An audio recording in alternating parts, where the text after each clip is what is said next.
తెలంగాణ పశుసంవర్ధక శాఖలో మరో స్కామ్ వెలుగు చూసింది.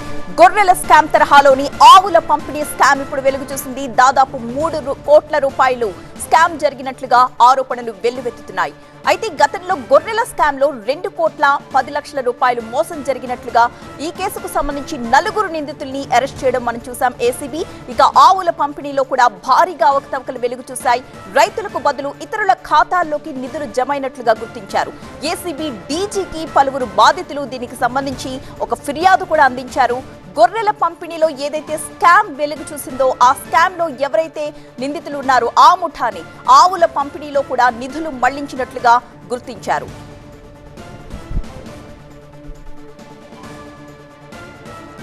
తెలంగాణ పశు సంవర్ధక శాఖలో మరొక స్కామ్ ఇది. గొర్రెల స్కామ్ తరహాలోని ఆవుల పంపిణీ స్కామ్ కూడా వెలుగు చూసింది.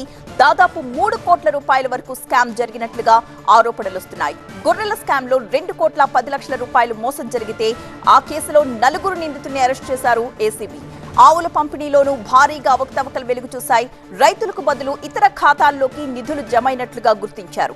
ఏసీబీ డీజీకి పలువురు బాధితులు దీనికి సంబంధించి ఒక ఫిర్యాదు కూడా అందించారు. గొర్రెల పంపిణీలో స్కామ్ చేసిన ముఠాని ఆవుల పంపిణీలో కూడా నిధులు మళ్లించినట్లుగా గుర్తించింది ఏసీబీ.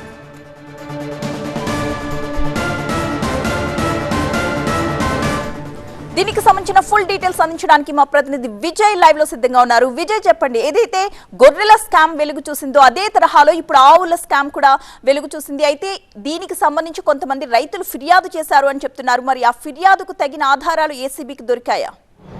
ఖచ్చితంగా దొరికాయి. 2022లో ఈ పథకం ప్రారంభమైనప్పుడు దాదాపు రంగారెడ్డితో పాటుగా మహబూబ్ నగర్, నాగర్ కర్నూలు, జగిత్యాల్, దాదాపు సిద్దిపేట ఇట్లాంటి కరీంనగర్ లాంటి జిల్లాలకి చాలామంది రైతులకి ఈ ఆవుల పంపిణీకి సంబంధించిన వ్యవహారంలో పథకం ప్రారంభమైన తర్వాత వాటికి పంపిణీ చేశారు. కానీ దీంట్లో జరిగిన స్కామ్ అంతా కూడా దాదాపు 2022లో జనవరిలో ఈ పథకాన్ని ప్రారంభించారు. ఒక్కో యూనిట్కి దాదాపు 70,000 చొప్పున గతంలో సర్కార్ ఈ ధర నిర్ణయించి వీటిని కొనుగోలు చేసింది. అయితే 12 మంది రైతుల నుంచి సుమారు 1200 యూనిట్లను దాదాపుగా ఒక్కొక్క యూనిట్కి 70,000 రూపాయలు, దాదాపు 1200 యూనిట్లను కొనుగోలు చేసి దాదాపు ఈ మొత్తం ఈ ఆవులకు సంబంధించిన వ్యవహారంలో వీళ్ళంతా ఇన్వాల్వ్ అయ్యారు. అయితే గతంలో గొర్రెల స్కామ్ ఏ రకంగా అయితే జరిగిందో సేమ్ అదే తరహాలో ఈ ఆవుల స్కామ్ జరిగినట్టుగా ఏసీబీ భావిస్తుంది. మొత్తం ప్రభుత్వం కొనుగోలు కోసం ఏవైతే రాష్ట్ర ప్రభుత్వం డబ్బులు రిలీజ్ చేసిందో దాంట్లో కేవలం కొంత అమౌంట్ మాత్రమే ఎవరి వద్ద నుంచి కొన్నారో వాళ్ళ అకౌంట్లో పడ్డాయి. మిగతా అంతా కూడా అధికారుల అకౌంట్లోకి ట్రాన్స్ఫర్ అయినట్టుగా తెలిసింది. సేమ్ గొర్రెల స్కామ్లో కూడా అదే రకంగా జరిగింది.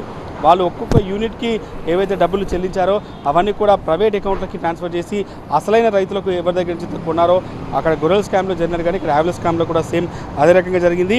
దాదాపు పుంగనూరు, చిత్తూరు జిల్లాకు సంబంధించిన పుంగనూరుకు వెళ్ళి అక్కడ రైతుల దగ్గర కొనుగోలు చేసినటువంటి ఈ వ్యవహారంలో ప్రస్తుతం రైతులు వచ్చి ఏసీబీ డీజీని సివి ఆనంద్ కలిశారు. ప్రస్తుతం ఏసీబీ ఎంక్వైరీ చేస్తుంది. గొర్రెల స్కామ్లో ఏ రకంగా అయితే మోసం జరిగిందో ఇదే తరహాలో రాష్ట్ర ప్రభుత్వం రిలీజ్ చేసినటువంటి దాదాపు 8.5 కోట్ల డబ్బుని పూర్తిగా ఆవులకు సంబంధించిన రైతులకు చెల్లించకుండా కేవలం కొంత అమౌంట్ మాత్రమే వాళ్ళ అకౌంట్లో జమ చేసి మిగతా అంతా కూడా వేరే ప్రైవేట్ అకౌంట్లకి మళ్లించినట్టుగా సాక్ష్యాలు కూడా ఉన్నాయి. కాబట్టి ప్రస్తుతం రైతులంతా కూడా ఏసీబీ అధికారులను కలిశారు. కలిసిన తర్వాత ప్రస్తుతం ఏసీబీ ఈ కేసునంతా కూడా పూర్తి స్థాయిలో పరిశీలించి గొర్రెల స్కామ్ తరహాలోనే ఈ స్కామ్ జరిగింది. పశుసంవర్ధక శాఖకు సంబంధించినటువంటి అధికారుల నిర్లక్ష్యం కావచ్చు, గత ప్రభుత్వంలో చేసిన అవినీతి ఆ 2 శాఖలకు సంబంధించి ఏ రకంగా జరిగిందనేది క్లియర్గా ఎస్టాబ్లిష్ అయింది. ఇప్పటికే గొర్రెల స్కామ్లో 4 అరెస్ట్ చేశారు. ఆవుల స్కామ్కి సంబంధించినట్టు కూడా సేమ్ అదే ముఠా ఎవరైతే గొర్రెల స్కామ్లో ఇన్వాల్వ్ అయినటువంటి 4 వ్యక్తులు ఉన్నారో వాళ్ళే ఇక్కడ కూడా ఇన్వాల్వ్ అయ్యారు. రైతులకు అక్కడ రైతుల దగ్గర నుంచి కొన్నటువంటి ఈ ఏవైతే ఆవులు ఉన్నాయో వాళ్ళకి డబ్బులు ఇవ్వకుండా పూర్తిగా మోసానికి పాల్పడ్డారు. కాబట్టి దీనిపైన ఏసీబీ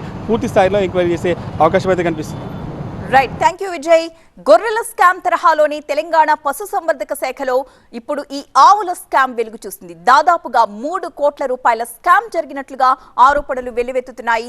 దీనికి సంబంధించి కొంతమంది ఫిర్యాదు కూడా చేశారు ఏసీబీకి. ఏసీబీ డీజీకి పలువురు బాధితులు ప్రధానంగా ఫిర్యాదు చేసినట్లుగా తెలుస్తోంది. గొర్రెల పంపిణీలో స్కామ్ చేసిన ముఠా ఏదైతే ఉందో అదే ముఠా ఆవుల పంపిణీలో కూడా నిధులు దారి మళ్లించినట్లుగా గుర్తించారు.